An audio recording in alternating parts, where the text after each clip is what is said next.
tengok seseorang tu dapat puji Allah atau dapat dengar nama Allah lebih daripada kita, tu tanda mungkin Allah sayang dia lebih daripada kita.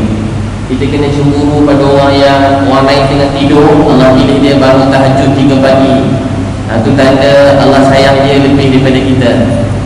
Kalau kita tengah sibuk-sibuk macam-macam urusan, ada orang sibuk macam kita tapi dia boleh sembahyang jemaah 5 waktu di masjid, itu tanda Allah sayang dia lebih daripada kita. Untuk tu kita mencemburi orang-orang dulu, mereka tak ada cemburu hal-hal lain, tapi mereka cemburu atas kebaikan dan nikmat agama yang orang lain dapat amalkan.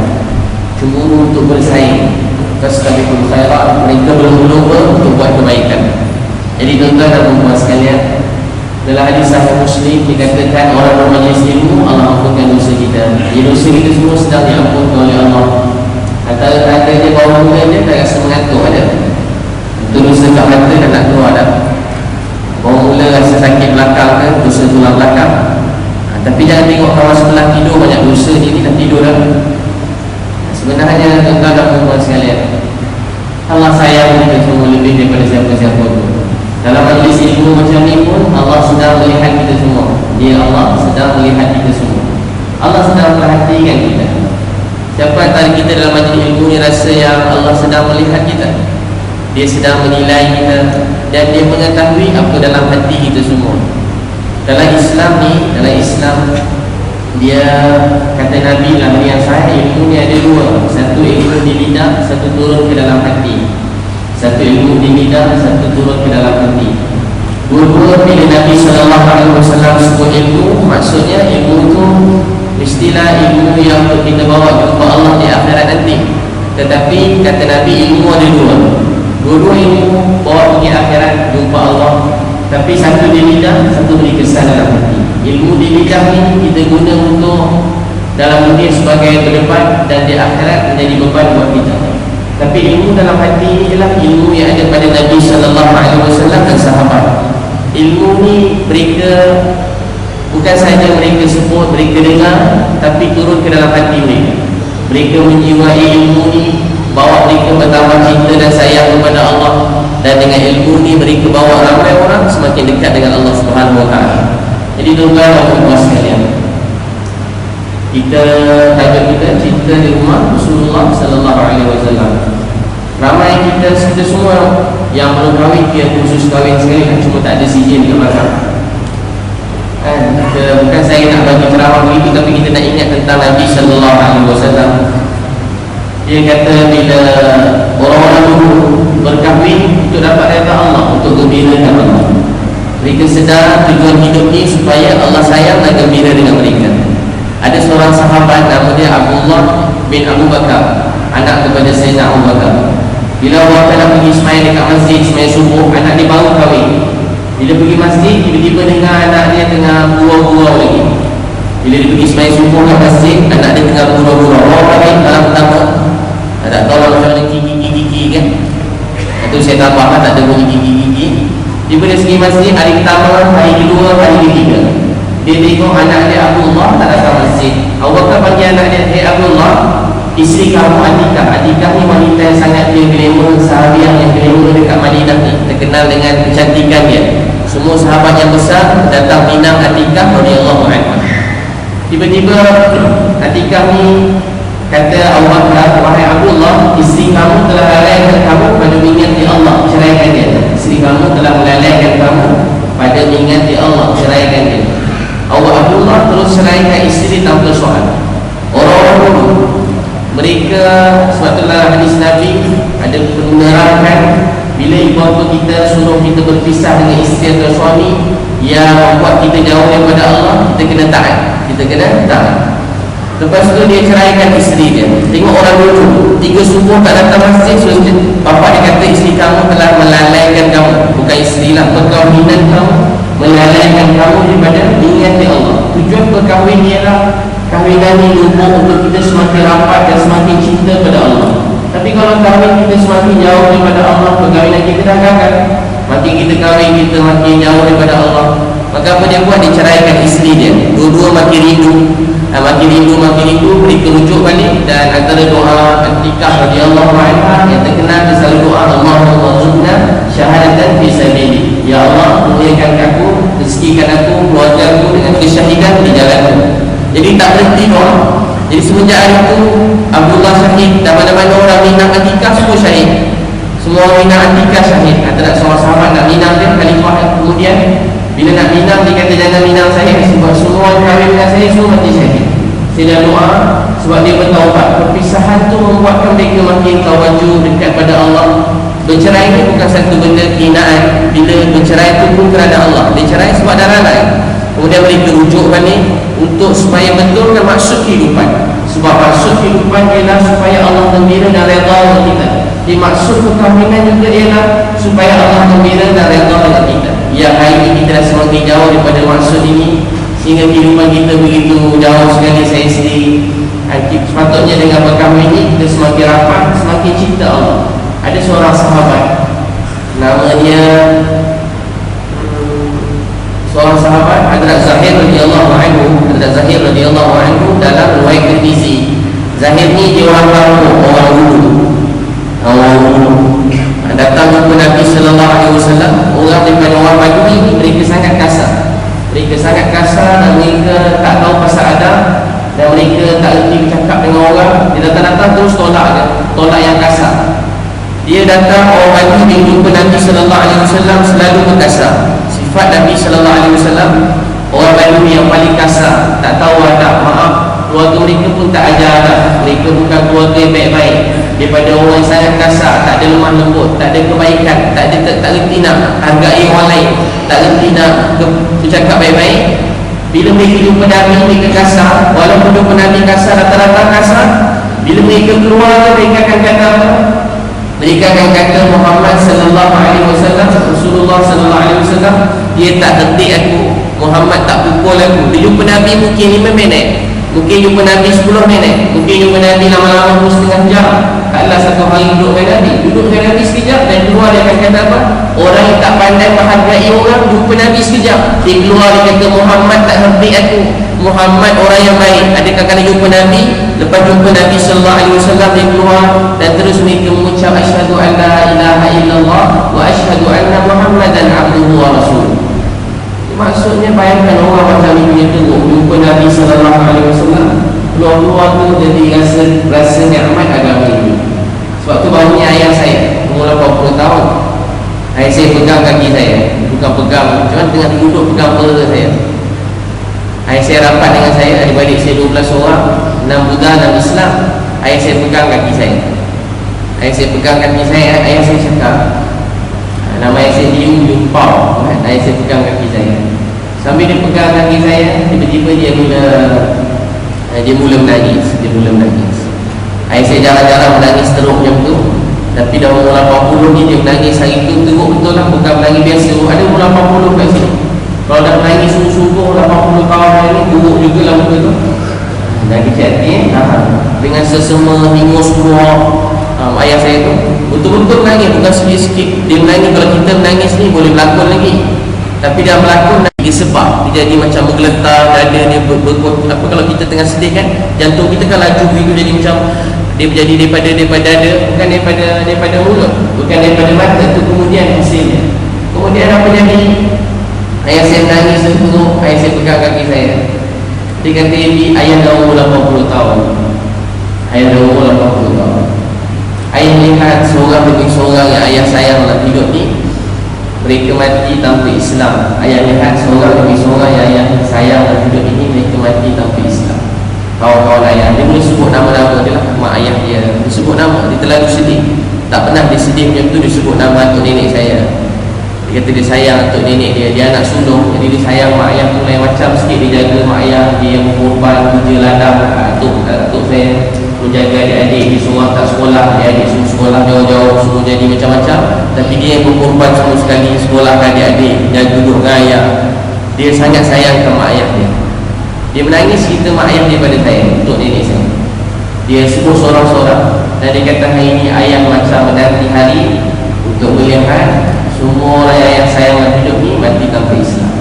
Ayah dah 80 tahun. Ayah boleh kira, dia angkat jari dia. Keluarga saya yang masuk Islam berapa orang, dia angkat jari sebelah tangan dia.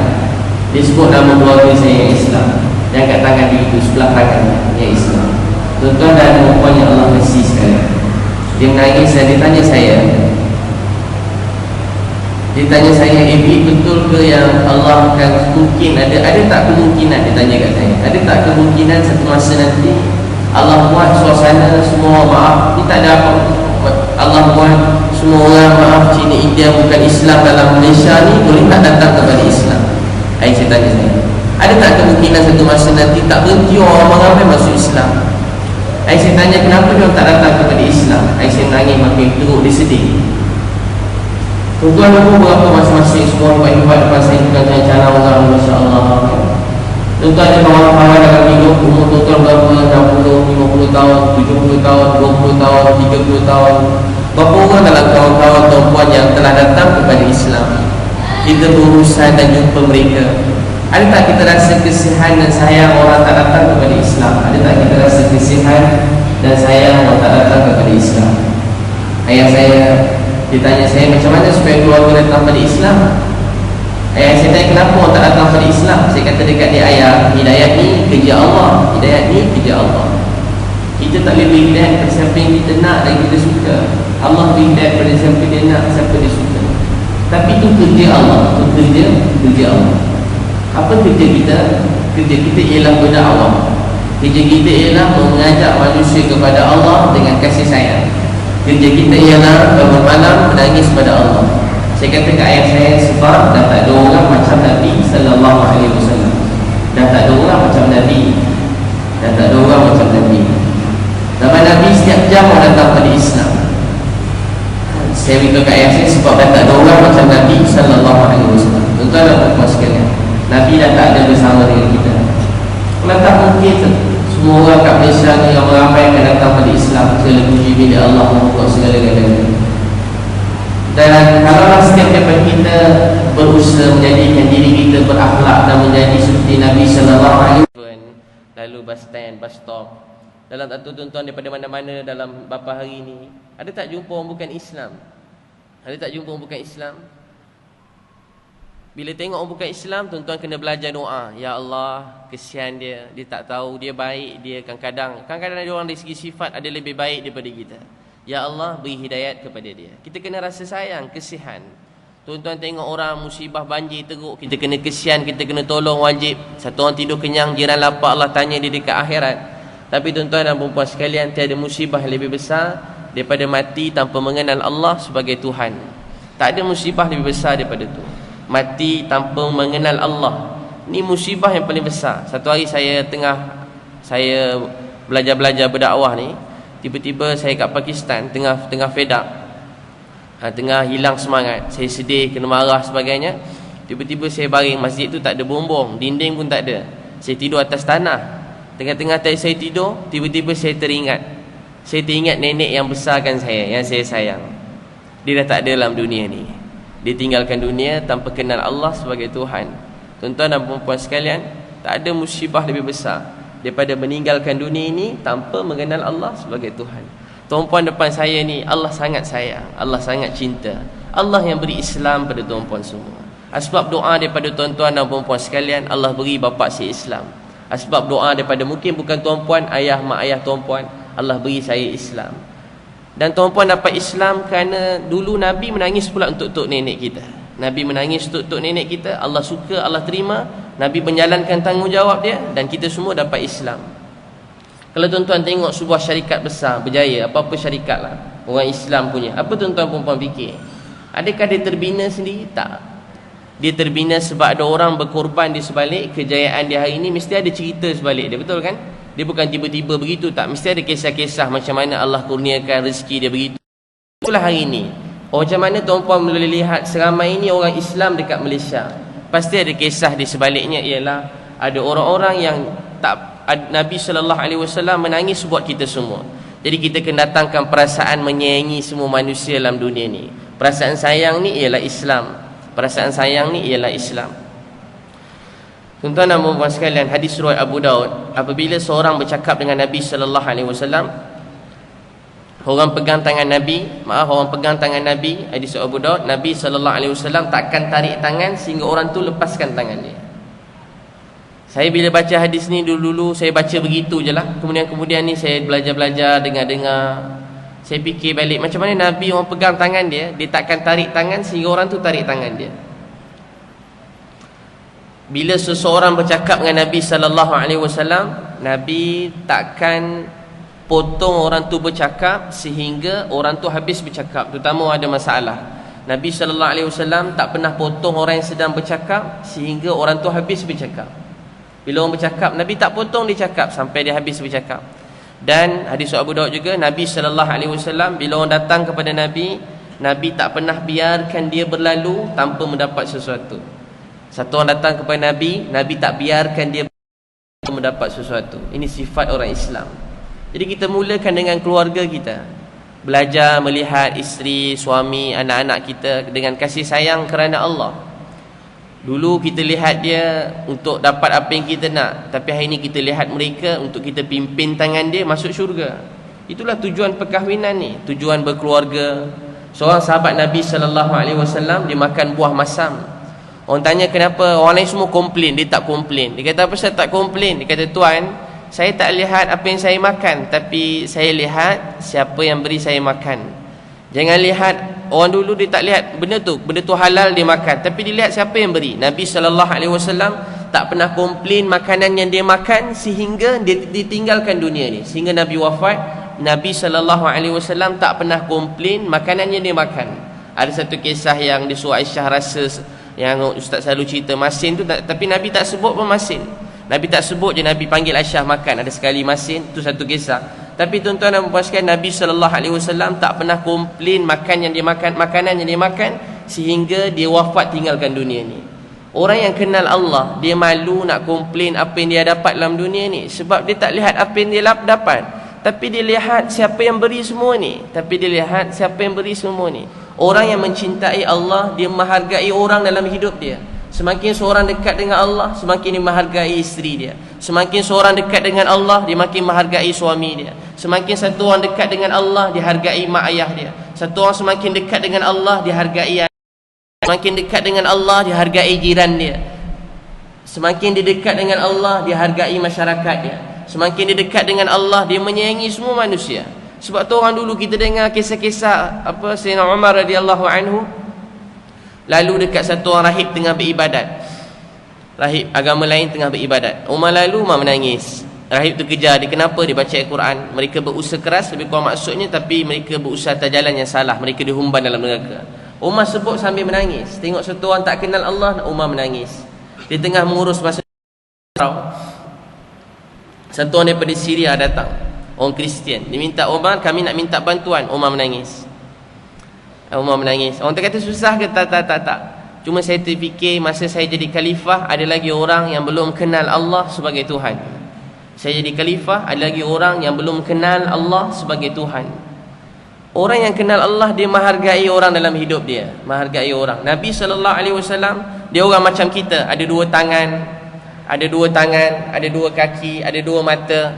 Macam kita, ada jantung, ada hati, sama macam kita. Nabi SAW manusia macam kita, ada tangan, ada kaki, ada mata, tapi dia benar-benar disayangi oleh Allah sehingga menyebabkan seluruh dunia datang kepada Islam. Masya Allah, seramai ini dalam masjid hari ini kerana doa, usaha, dakwah Nabi SAW. Jadi kita kena belajar menyayangi semua orang. Saya baru ni dekat satu masjid, ada orang yang tengah iktikaf. Saya datanglah ke masjid tu, saya tengok ada orang, masa tu 2:30 pagi. Saya balik pada JB, saya tidur kat masjid kat KL. Sampai-sampai saya dah lewat nak balik rumah, dah tak larat dah nak drive. Rumah saya jauh lagi, kat KL juga. Saya berhenti, saya dah tak berhenti, setengah jam sampai rumah. Saya berhenti kat masjid, saya tidur. Baru saya nak tidur, masjid tu ramai yang iktikaf. Ramai yang iktikaf, saya pun tumpang iktikaf sekali. Saya bila tengok orang ramai yang iktikaf kat Seri Petaling kat Kuala Lumpur, tiba ada orang iktikaf, saya pun iktikaf. Saya tengok ada orang menangis ramai-ramai dekat saf pertama. Gelap-gelap tu ramai ada orang menangis kat penjuru sana. Saya selalu dah penat sangat dah. Saya kata kena tidur terus ni. Dah tak mau semain tahajud dah. Ini kira memang bangun subuh berjemaah je lah ni. Jadi saya baru nak tidur, saya lalu dekat orang tengah doa tu. Saya tengok ada orang menangis teruk. Saya pilih biasa seorang yang menangis dahsyat sikit, saya pergi belakang dia.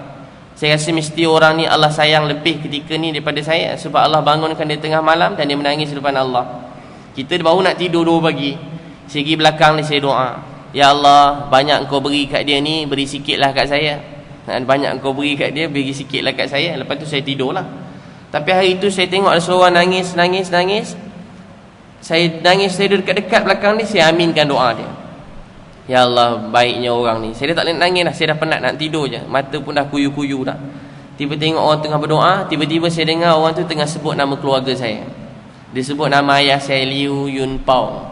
Dia sebut nama adik-beradik saya yang bukan Islam, nama. Dia sebut nama seorang-seorang. Dia sebut nama seorang-seorang adik-beradik saya. Sambil dia menangis doakan keluarga saya. Saya fikir siapa orang ni tengah gelap. Dia cek menangis kat tempat gelap supaya orang tak nampak agaknya. Saya pun tengok dia menangis. Saya tunggu lama sikit, saya dapat berbual dengan dia. Sampai kat subuh tu saya nampak dia. Lepas tu saya nampak dia kat tempat tu lagi. Saya pun dah penat. Saya tidur, bangun saya tengok dia dekat situ lagi. Saya pergi dekat orang tu, saya tanya dengan dia. Saya dekat dengan dia, baru nak salam, pegang belakang dia. Rupa-rupa dia lah orang yang mula-mula dakwah keluarga saya dulu. Dia lah orang yang mula-mula dakwah keluarga saya dulu. Kami dah tak jumpa bertahun-tahun. Dah bertahun-tahun tak jumpa. Tapi dia menangis untuk keluarga saya. Sebab tu tuan-tuan dan puan sekalian, inilah Islam. Dalam Sahih Bukhari, satu orang tak dapat rasa kemanisan iman sehingga dia rasai 3 perkara. Pertama, cinta Allah dan Rasul lebih daripada segala-galanya. Kedua, mencintai saudara Islam dia semata-mata kerana Allah. Ketiga, mereka takut balik kepada kekufuran seperti takutkan neraka. Takut balik kepada kufur seperti takutkan neraka. Ulama tafsir dia kata, mereka takut nak berzina seperti takutkan neraka. Mereka takut tinggal sembahyang subuh seperti takutkan neraka. Mereka takut buat makan riba seperti takutkan neraka. Mereka takut makan rasuah seperti takutkan neraka. Mereka takut menganiaya isteri dan anak-anak seperti mereka takutkan neraka. Ini Nabi SAW dan sahabat. Jadi saya terfikir macam inilah Islam. Mereka mendoakan orang yang mereka tak pernah dah lama tak jumpa pun dia doakan. Tuan-tuan dan puan-puan sekalian, tanda satu orang yang luas hati dia, tanda seorang Islam yang baik kata Nabi ialah orang yang paling baik di kalangan kamu ialah orang yang paling banyak memberi manfaat pada manusia yang lain. Orang yang paling baik di kalangan kamu ialah orang yang paling banyak memberi manfaat kepada manusia yang lain. Jadi tuan-tuan dan puan sekalian, kalau ada kawan-kawan yang baik-baik, imam-imam, ustaz-ustaz, ataupun orang yang baik-baik, tuan-tuan kena, walaupun mungkin dia tak bagi duit kat kita, mungkin dia tak tolong sangat masa kita susah, sebab dia pun manusia juga, tak ada duit banyak, mungkin dia sendiri pun susah. Tapi ada kawan-kawan macam ni, tuan-tuan hargailah dia, sebab mereka doakan kita di waktu kita sedang tidur lena. Dia sebut nama kita, dia doakan kita, dia doakan kita, nama keluarga kita. Sebab tu tuan-tuan belajar. Mulai hari ni saya merayu pada tuan-puan semua. Tuan-puan lalu mana-mana kedai, dalam bas, dalam teksi, naik kereta dan jalan jam, nampak orang Cina, India yang bukan Islam, tanda tangan. Ya Allah, mereka belum tahu tentang Islam ni, maafkan kami semua. Ya Allah, beri hidayat pada dia.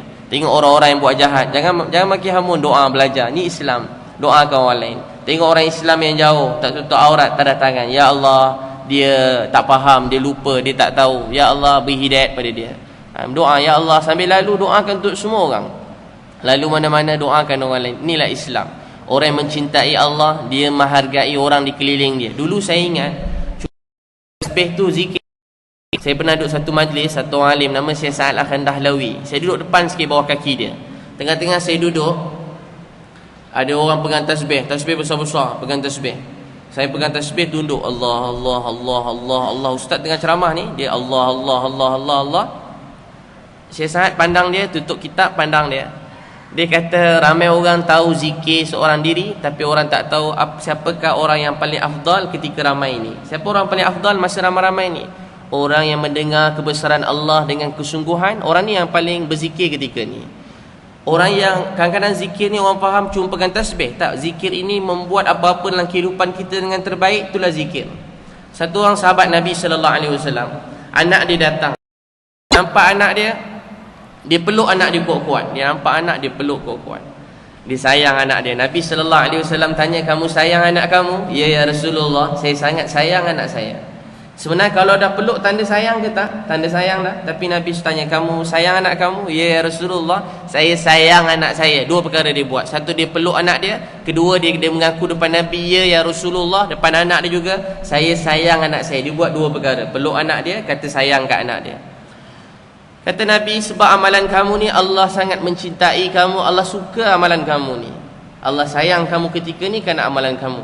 Dalam ayat lain dia kata rahmat Allah mencurah-curah kepada kamu. Rahmat Allah mencurah-curah kepada kamu.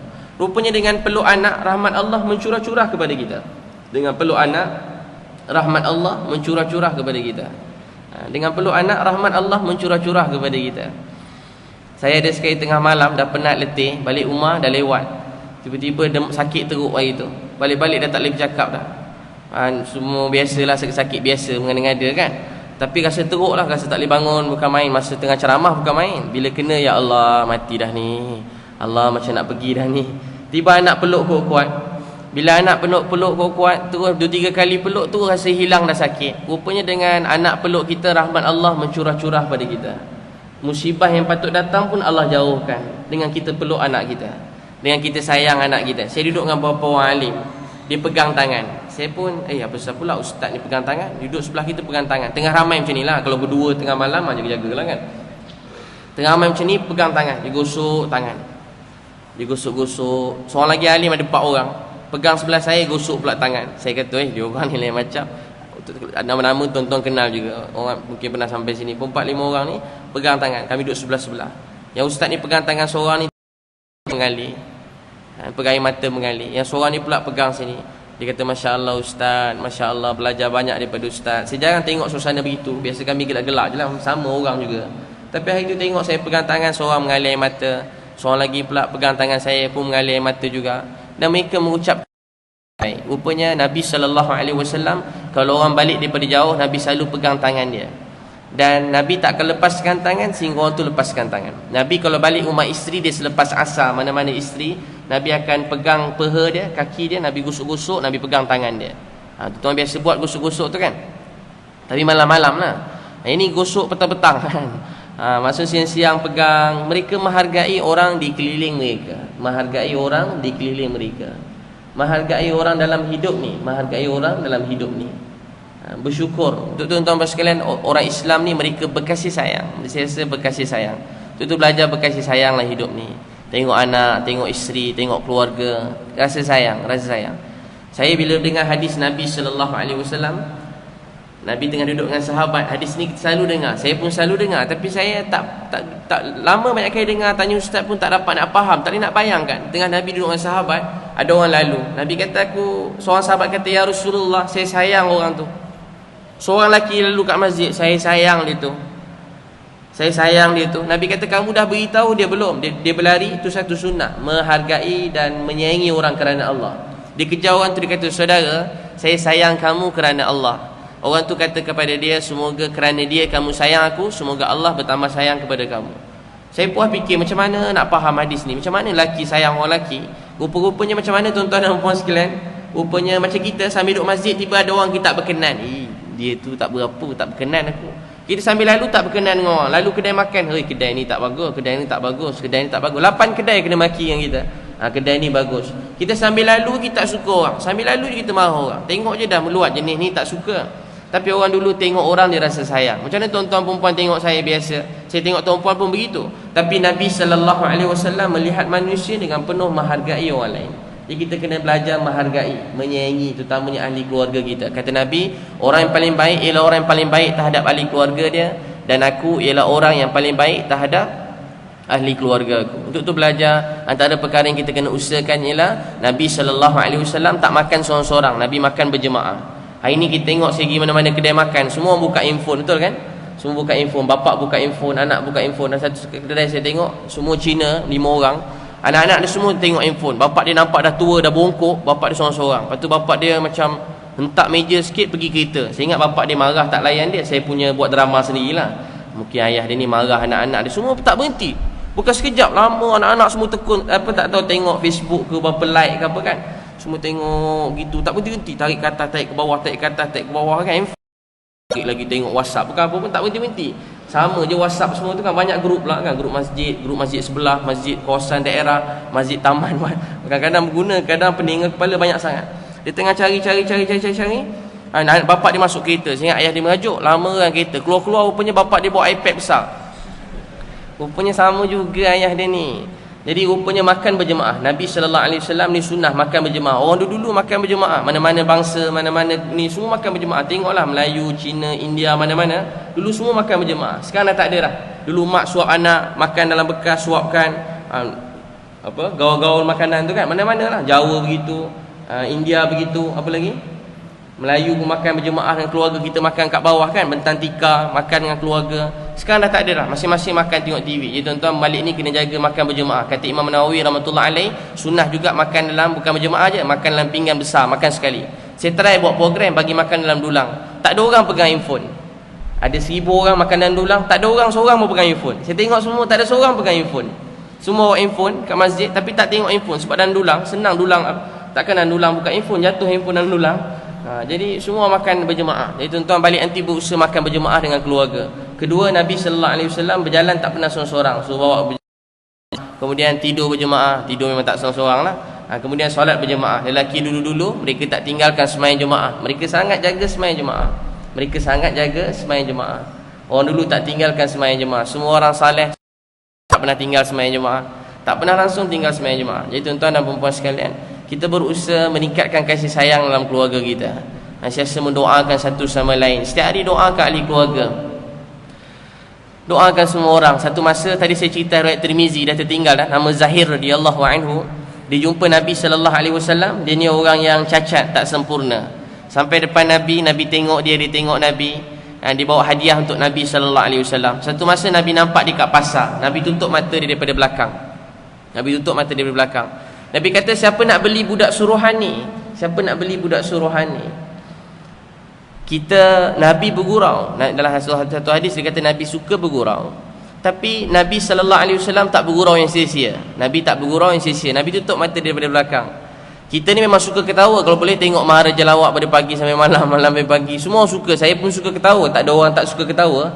Tapi tuan-tuan dan puan-puan sekalian, Nabi SAW tak macam kita. Dalam Sahih Bukhari, Nabi tidur, hati dia berjaga. Pernah Nabi tidur, kat tangan Nabi ada air mata. Nabi tidur, kat tangan ada air mata. Tapi Nabi SAW, dia jumpa orang, dia bergurau tu kerana cinta pada Allah.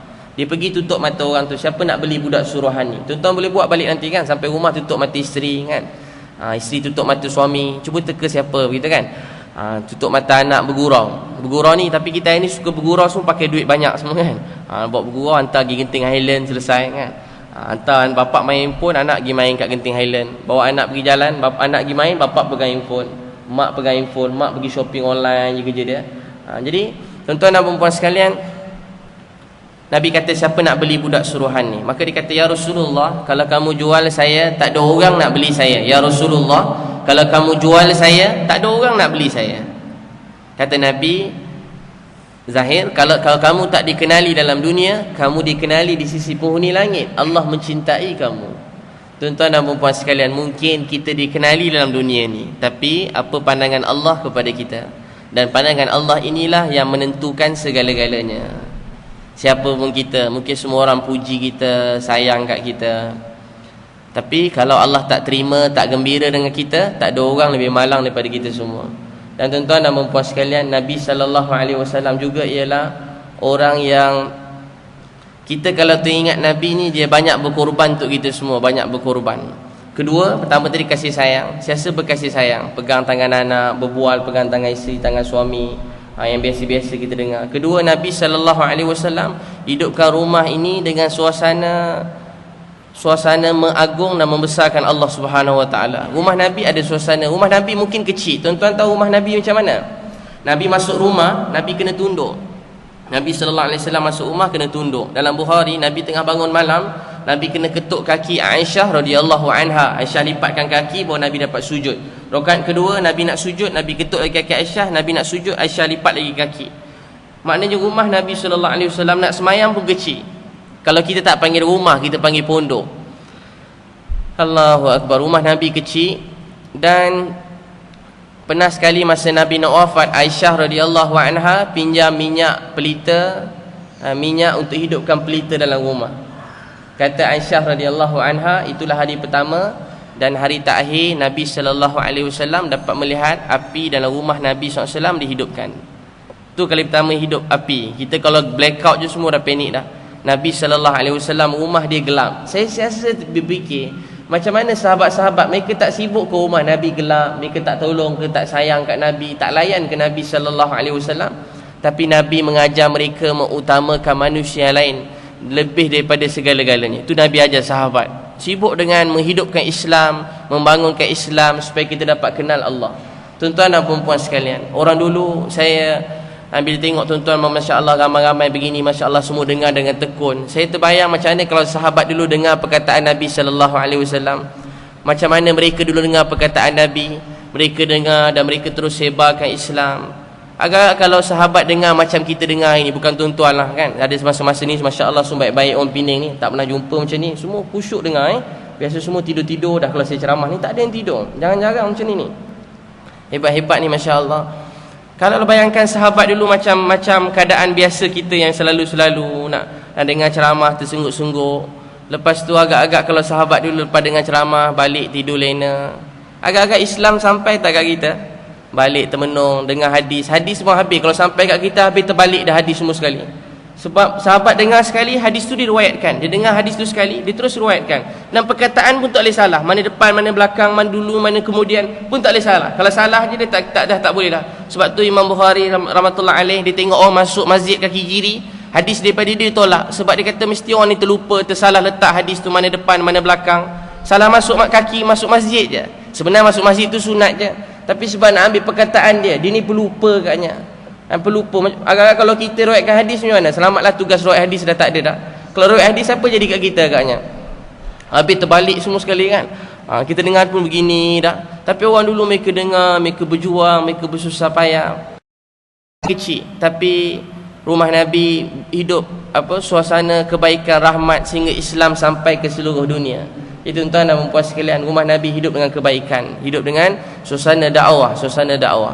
Dan hari-hari Nabi wujud percakapan tentang Allah dan akhirat. Pernah sekali Nabi dukung Ibnu Abbas. Bila dukung-dukung, Nabi kata pada Ibnu Abbas, hantar perkataan ni, ihfazillah yahfazka, jagalah Allah, Allah jaga kamu. Jagalah Allah, Allah jaga kamu. Ihfazillah yahfazka. Dan ihfazillah yahfazka, jagalah Allah, Allah jaga kamu. Ditunggang anak dia kat belakang. Rupa tu pun sunnah Nabi SAW. Tapi Nabi bercakap dakwah. Pernah Nabi letak cucu dia, letak kat kaki, dia main hayut-hayut macam tuan-tuan pernah buat biasa anak tu, yang kaki letak kat ujung kaki tu. Nabi SAW pun pernah buat macam tu, letak kat kaki tu buai-buai kan. Kita duduk letak kat ujung kaki tu, pernah buat. Nabi pernah letak anak kat belakang. Nabi pernah anak saudara dia kudakan dia. Bapak dia jadi kuda. Nabi SAW jadi begitu. Dia menyayangi orang lain, dia menghargai manusia ni. Walaupun cah siapa-siapa, orang badui pun dia layan dengan baik. Jadi tuan-tuan dan puan sekalian, rumah Nabi wujud semua isteri Nabi SAW dipahamkan bahawa kita bertanggungjawab untuk hidupkan Islam di seluruh dunia. Saya ada sekali makan dalam dulang. Kami 3 orang makan dalam 3 orang Malaysia ada 3 dulang. Dulang sebelah orang Indonesia 3 dulang. Semua negara ada lebih kurang. Tengah-tengah makan, saya tengok dulang sebelah, dulang geng-geng Malaysia ni ada kuih yang saya tak ada. Kalau kita kari pap ke apa dia orang ada, kita tak ada. Saya dah tak khusyuk dah ceramah pula, tak khusyuk dah nak makan, nak buka puasa, perut lapar, kalau boleh nak makan semua. Jadi semua dah ada dalam dulang dah penuh, tapi ada kari pap belum ada. Dia sejeling dulang sebelah, bagilah satu dalam hati kan. Tiba ustaz kata bit doa, lagi setengah jam nak buka puasa, dia suruh doa. Saya pun doa. Saya dah tak khusyuk dalam hati, ya Allah, kuih tu satu banyak tu 3 ketul, campaklah satu kat sini. Teringin nampak, tengah lapar perut kan, semua nak. Jadi saya masa tu remaja lagi, budak-budak lagi, umur 15 tahun. Saya tengah doa, tiba-tiba saya nampak, saya doa sambil jeling karipap. Ya Allah, tak tahu nak doa apa, pelan-pelan. Sebab panjang, setengah jam kan. Ustaz suruh doa panjang-panjang, apa lagi nak goreng doa ni. Ya Allah, Ya Allah, tak tahu doa apa. Sambil jeling-jeling kuih. Tak, budak-budak main-main doa, ustaz dah nak marah dah. Tiba-tiba saya tengok dulang sebelah, dulang Indonesia tu cuma ada kurma, ada roti sikit. Tapi 3 dulang tu ada berapa orang ustaz dia, dan umur anak-anak ni pun sebaya dengan saya, 15 tahun. Tapi dulang dia orang semua sekali sambil makan, air mata tak berhenti mengalir masa dia doa. Sebelum makan buka puasa, dia orang doa juga awal, dia orang doa sambil air mata dia tak berhenti mengalir. Saya tu sampai hari ni saya boleh ingat muka-muka budak-budak remaja Indonesia tu. Saya boleh pejam mata, saya boleh ingat muka dia. Sebab saya benar-benar terkesan tengok cara dia orang berdoa. Saya terfikir dia orang sebaya macam saya, tapi dia orang semua bau tadah tangan, bau bismillah dah menangis dah. Bau bismillah dah menangis. Saya pun pandang dulang dia. Saya kata, ustaz transfer doa sebelah ya ustaz, kita aminkan dia orang lah. Dah tak tahu nak doa apa, dah aminkan dia orang. Ustaz kata, habis main maghrib saya berbual dengan beberapa orang ni, orang Indonesia ni. Saya berbual dengan dia, dia kata masa kami makan tadi, saya tanya kenapa menangis ni? Kami teringatkan Nabi sallallahu alaihi wasallam. Masa makan tadi kami teringatkan Nabi. Masa makan pun dia untuk ingatkan Nabi sallallahu alaihi wasallam. Tuan-tuan dan puan-puan sekalian, macam tu sekali makan pun ingat Nabi sallallahu alaihi wasallam. Nabi selalu ingat kat kita semua. Nabi sallallahu alaihi wasallam selalu ingat pada kita. Pernah Nabi duduk-duduk, Nabi kata aku rindu pada saudaraku, hujung hadis tu, aku rindu saudaraku. Kata sahabat, bila orang rindu tak ada depan mata, gembira ke sedih? Sedih kan? Nabi sedih. Nabi sedih, kata di manakah aku rindukan saudaraku. Sahabat kata, ya Rasulullah, kami saudara kamu. Kata Nabi, tak, kamu sahabat aku rindukan saudaraku. Ya Rasulullah, kami saudara kamu. Nabi kata, tak, kamu sahabat aku rindu saudaraku. Last sekali Nabi kata, saudaraku ialah orang yang tak pernah lihat aku tapi mereka menyayangi aku. Orang yang tak pernah lihat aku tapi mereka benar-benar menyayangi aku. Rupanya macam tu, Nabi rindu pada kita semua. Tuan-tuan perempuan, satu malam di Madinah, Sahih Muslim, satu malam di Madinah, Nabi sallallahu alaihi wasallam menangis sepanjang malam. Daripada malam sampai pagi Nabi menangis, sampai subuh. Nabi sujud dan tak angkat-angkat kepala. Nabi sujud lama-lama sampai Allah hantar Jibril tanya Nabi, dan perkataan lain pujuk Nabi sallallahu alaihi wasallam. Jibril datang, ya Rasulullah, kenapa menangis ni? Allah sayang kat Nabi. Ya Rasulullah, macam kita kau tengok anak menangis, kenapa nak menangis ni? Anak yang kita sayang pula, baik, rajin, kuat berusaha, buat apa yang kita nak, tiba-tiba menangis. Ni anak yang baik, ni apa hamba Allah yang begitu mulia, Nabi sallallahu alaihi wasallam. Allah hantar Jibril tanya, sedangkan Allah Maha mengetahui. Wahai Rasulullah, Allah tanya kamu, kenapa kamu menangis? Apa kamu nak kalau kita? Kenapa menangis ni? Apa kamu nak? Kenapa sedih ni? Nabi cakap, ya Allah, ampunkan dosa umat aku. Ya Allah, ampunkan dosa umat aku. Jibril kata, Allah ampunkan dosa umat kamu. Balik beritahu aku, ampunkan dosa umat kamu. Allah ampunkan dosa umat kamu. Bila Jibril balik, Nabi sujud lagi. Tak puas menangis untuk kita, sampai ulama kira-kira sepanjang malam. Kalau daripada isyak tempat kita berapa jam? Sana kurang-kurang katnya 7 jam Nabi menangis malam tu. Daripada malam sampai pagi menangis untuk kita semua. Tuan-tuan dan puan-puan sekalian, Nabi sallallahu alaihi wasallam benar-benar menyayangi kita semua. Nabi menangis buat kita semua. Jadi kita kena belajar mengingati Nabi sallallahu alaihi wasallam. Ajar keluarga kita sayang pada Nabi, sayang pada sunnah Nabi sallallahu alaihi wasallam. Ajar sayang pada Nabi. Saya tengok seorang alim masuk masjid kaki kiri tengah malam. Dia keluar balik semula, dia masuk kaki kanan. Masa dia keluar tu dia pegang mulut, dia sengih seorang-seorang. Begitu. Tutup mulut, dia ketawa. Lepas tu dia masuk kaki kanan. Tak ada orang nampak dia. Saya kata, gila juga ustaz ni rupanya. Selalu masuk TV, dia masuk kaki, dia keluar, dia begitu. Lepas tu dia masuk kaki kanan. Tak ada orang nampak dia. Saya tengok daripada jauh. Saya terfikir bukan soal kiri kanan tu, tapi soal dulu ada seorang Nabi yang sangat kita sayangi, Nabi sallallahu alaihi wasallam. Dia masuk masjid kaki kanan, dia keluar masjid kaki kiri, menghargai setiap perbuatan Nabi sallallahu alaihi wasallam. Satu orang alim nama Maulana Jamshid, dia masuk masjid, tiba-tiba dia nampak ada seorang tengah budak muda menangis masa nak sembahyang. Dia kata dia benar-benar terkesan. Dia mengajar Sahih Bukhari puluhan tahun. Tiba-tiba budak muda tadi menangis, budak muda. Dia pegang, nak, kenapa menangis? Dia kata, ustaz, ni pakcik, kayu sugi saya hilang. Kayu sugi saya hilang. Pakcik, kayu sugi saya hilang. Dia menangis. Kata Maulana Jamshid, dia benar-benar terkesan. Dia mengajar Sahih Bukhari puluhan tahun, sambil-sambil lalu je mengajar. Nabi masa nak wafat minta Aisyah kayu sugi, dan Aisyah telah lembutkan kayu sugi dengan radhiyallahu anha. Dan macam tu je dia baca sekali lalu, tapi dia tengok hari ni ada seorang anak muda menangis sebelum sembahyang sebab hilang kayu sugi. Sebab hilang kayu sugi. Orang dulu mencintai setiap amal perbuatan Nabi sallallahu alaihi wasallam. Mereka menyayangi Nabi, mereka mencintai Nabi sallallahu alaihi wasallam. Jadi kita kena ajar anak kita cinta Nabi. Kata Imam Ghazali rahmatullah alaih, anak-anak jadi anak-anak yang perlu diajar pada mereka antaranya ialah iman, mengenal Allah. Masa kecil-kecil ni daripada lahir sampai umur 7 tahun, iman. Antaranya juga disebut kena ajar mereka sifat kasih sayang, lemah lembut. Antara yang perlu diajar pada anak ni masa kecil ialah kebersihan. Dan kata Imam Ghazali, satu anak akan jadi pembersih kalau dia jaga 3 perkara. Pertama, ajar anak bersugi. Kedua, ajar anak pertama bersugi. Kedua, ajar anak potong kuku. Ketiga, ajar anak ambil uduk dan mandi. Jadi rupa-rupanya orang putih ajar gosok gigi 3 kali sehari, kan, 3 kali sehari. Islam ajar setiap waktu sembahyang bersugi, sebelum baca Quran bersugi, sebelum duduk dengan hadis bersugi, sebelum ambil uduk bersugi, sebelum sembahyang bersugi. Rupa-rupanya tuan cuba tengok, anak-anak yang paling susah sikit nak buru gigi. Anak-anak paling susah nak buru gigi, kena buat operasi buru gigi, beratur ramai buru gigi. Payah, budak paling takut buru gigi.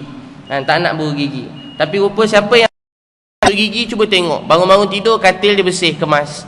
Siapa yang suka gosok gigi bermiswak, biasanya tempat tidur dia kemas, tempat hidup kerja dia kemas, kereta dia pun kemas. Tapi kalau siapa jarang jarang gosok gigi, cek diri sendiri, yang cek orang lain pula kan. Cek diri sendiri, jangan ingat orang lain. Yalah, dia tu dah dapat dosa pula kan. Ingat diri sendiri. Jadi ingat, kalau orang malas-malas gosok gigi, biasanya memang macam tu, dia jadi penyepah. Jadi orang jadi pembersih dengan mula, walaupun hal yang kecil, walaupun kayu sugi je mulanya tadi, kayu sugi, miswak. Jadi kita ajar anak kita mencintai sunnah Nabi sallallahu alaihi wasallam. Ajar sayang kepada Nabi, ajar mereka sayang pada Nabi. Dan orang dulu, mereka ajar keluarga mereka bangun tahajud. Kata Aisyah radhiyallahu anha, aku lihat Nabi sallallahu alaihi wasallam bila solat malam, sepanjang sembahyang Nabi menangis, sepanjang sembahyang Nabi menangis, sepanjang rukuk Nabi menangis, sepanjang qiyam menangis, rukuk menangis, sujud menangis. Nabi bangun balik semula, Nabi sallallahu alaihi wasallam menangis. Dan jantung Nabi bunyi macam air yang mendidih. Sepanjang malam Nabi solat dalam keadaan menangis. Contoh kita, dan kata mereka sembahyang dalam keadaan menangis. Kata Aisyah radhiyallahu anha, azan dilaungkan, Nabi sallallahu alaihi wasallam seolah-olah tak kenal kami lagi. Azan Nabi macam tak kenal kami. Azan Nabi sallallahu alaihi wasallam tak kenal kami. Nabi terus meluru ke masjid. Jadi tuan-tuan, bila masuk waktu sembahyang, mak-mak semua dah atas sejadah tunggu sembahyang. Mak-mak, kakak-kakak dah atas sejadah tunggu sembahyang. Kalau ada kuliah kat masjid boleh datang. Kalau tak ada kuliah, sembahyang kat rumah, awal waktu tunggu dekat sejadah, tunggu kat sejadah. Dah siap atas sejadah. Azan, ajak anak-anak perempuan, anak kecil-kecil semua, yang kecil lagi atau yang dah besar boleh ajak semua duduk atas sejadah. Macam Abu Bakar suruh anak dia bercerai kerana tak sembahyang subuh berjemaah di masjid je. Kemudian orang lelaki halau pergi masjid, kunci pintu. Tak ada orang lelaki boleh duduk kat rumah time azan berkumandang. Azan je berkumandang, kunci pintu. Saya kalau balik rumah time sembahyang dah balik lewat, saya sebenarnya nak balik mandi, dah kotor badan balik jauh. Saya balik rumah, isteri saya tak buka pintu. Kejam jugalah. Isteri saya tak buka pintu. Ni abang nak buka pintu cepat, abang tak bawa kunci. Bang, bukan sekarang dah azan dah tu. Abang nak mandi, pergi bilik air kat surau je bang. Abang ni ke orang lain, bukankah abang saya tak balik sembahyang, tak balik rumah time azan? Dia kata geram betul, rasa macam nak pecah pintu tu. Abang ceramah tu untuk orang, bukan untuk abang je. Jadi isteri tak nak buka pintu. Dia belajar, bila time azan lelaki semua kat masjid. Lelaki semua kat masjid, subuh, zuhur, asar, maghrib, isyak. Ibnu Abbas, Ibnu Mas'ud, Ibnu Abbas, Ibnu Mas'ud, Ibnu Umar, Abdullah Ibnu Mas'ud, Abdullah Ibnu Abbas, Abdullah Ibnu Umar. Sahabat dulu, dia suka apa yang Nabi cakap, dia orang ni terus pegang. Ni sahabat lu sayang kat Nabi sallallahu alaihi wasallam. Tiba-tiba Nabi kata, nama yang terbaik anak-anak ialah Abdullah dan Abdul Rahman. Jadi semua sahabat, hampir semua, banyak sahabat, semua anak dia ada nama Abdullah. Semua anak sahabat ada nama Abdullah. Abdullah bin Umar, Abdullah bin Mas'ud, Abdullah bin Abbas. 3 orang ni riwayatkan hadis. Dia bila tanya apa pendapat tentang solat berjemaah, bila dia pergi pasar, dia tunjuk orang dulu sebab tu senang masuk Islam. Sebab Quran ni praktikal, Quran ni dalam jiwa dia. Hari ni tuan-tuan pernah tanya tak kenapa orang masuk Islam? Sebab orang ni baca Quran, dia kaji Quran. Tapi dulu orang masuk Islam dengan tengok orang Islam je. Ikut imam balik rumah 3 hari masuk Islam. Berkawan dengan ustaz ni 3 hari masuk Islam. Kawan dengan remaja Islam duduk 2 hari 3 hari masuk Islam. Ikut je faham Islam. Sebab bila orang tanya 3 orang ni apa pendapat tentang solat berjemaah, dia kata mari ikut saya, tengok dulu. Macam orang belajar lah. Kalau belajar dengan teori, bila keluar tak pandai nak kerja. Tapi kalau belajar dengan praktikal, keluar senang kerja. Kalau tak pergi, tak pakai langsung apa dia belajar, tu nama belajar teori, tak reti apa benda pun. Orang pun pening nak bagi kerja apa ni, semua tak reti. Basuh tingkap rasa sombong, tak mau basuh tingkap. Tolong cuci ni sikit, tak mau kotor. Saya ada degree ni, tak boleh cuci ni. Angkat sampah pun tak boleh. Tapi semua orang berjaya, dia bermula dengan orang yang suka hikmat nanti jadi. Tapi nak cerita tuan, lepas tu apa jadi? Sampai mana kita je? Sudah, sampai mana tiba-tiba? Sampai mana? Sampai mana dia? Dia pergi pasar saja nak try je. Dia pergi pasar, azan-azan semua pergi masjid. Tiga-tiga orang ni waktu beza-beza. Dia baca Al-Quran, ar-rijalu la tulhihim tijaratun wala bai'un an zikrillah wa iqamis salah. Mereka lah lelaki yang tidak dilalaikan oleh perniagaan daripada mengingati Allah dan sembahyang.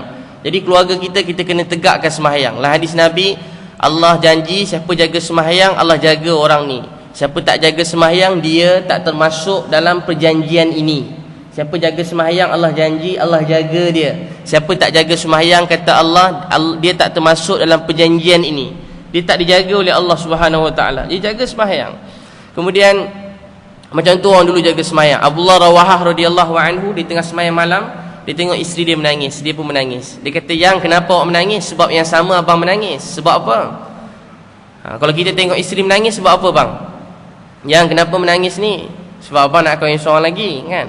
"Ni apa pasal menangis?" "Saya menangis sebab saya fikir saya dengan abang lintas titian sirat, tapi tak tahu dapat lepas ke tidak." Isteri orang dulu menangis. Allahu Akbar. Abdullah Rawahah ahli syurga, tapi dia kata, "Saya takut saya dengan abang lintas titian sirat, tapi tak tahu dapat lepas ke tidak." Hadis Nabi, suami atau isteri bangun tahajud, Allah rahmati keluarga tu. Satu keluarga yang suami atau isteri ambil air sapu kat pasangan, bangun tahajud, Allah rahmati keluarga tu. Jadi belajar kejut keluarga bangun tahajud. Dalam hadis tu kata walaupun 2 rakaat. Nabi kata walaupun 2 rakaat, rahmat Allah datang mencurah-curah kepada keluarga tu. Walaupun 2 rakaat. Dia belajar kejut keluarga kita bangun tahajud. Isi saya dulu mula-mula kahwin, tak berapa sembahyang pun tak berapa nak. Saya cari yang seksi-seksi sikit. Yang lain macam juga kan. Kawan-kawan semua hantar mesej nak tengok perkahwinan mirip sunnah Nabi SAW. Kawan-kawan hantar. Saya hantar kat kawan-kawan saya, eloklah tak payah datang, tak macam sunnah sangat nampak ni kan. Macam putera-putera orang putih kahwin gaya ni. Jadi lepas tu saya sudah dah kahwin dah pun, menikah. Lepas tu tengok Allah, kawan-kawan datang semua, astagfirullah, semua giling kepala. Datang pakai serban datang rumah, janggut panjang-panjang datang rumah, ustaz-ustaz. Datang bawa hadiah, selamat hadiah besar. Janggut panjang hadiah besar, memang saya sayang betul lah. Datang bawa hadiah besar-besar, jalan sampai nak tumbang bawa hadiah.